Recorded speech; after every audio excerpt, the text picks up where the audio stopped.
Ang gagawin niya, boss? Madrid. Ito, bakit? Ayun yun.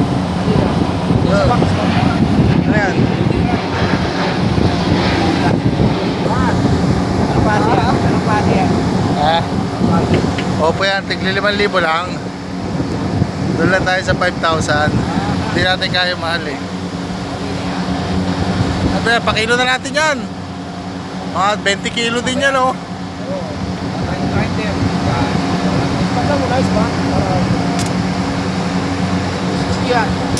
Ayan. Maganda ba yung bagong ano yan? Ayan guys oh, yung bagong ano namin oh. Yamato. Yan po yung ano, dating ano, sasakyan pandigma ng Japan. Di ba yan yun? Yamato? Yung sikat na ano nila? The ship. Ito guys oh, galing pa ano yan.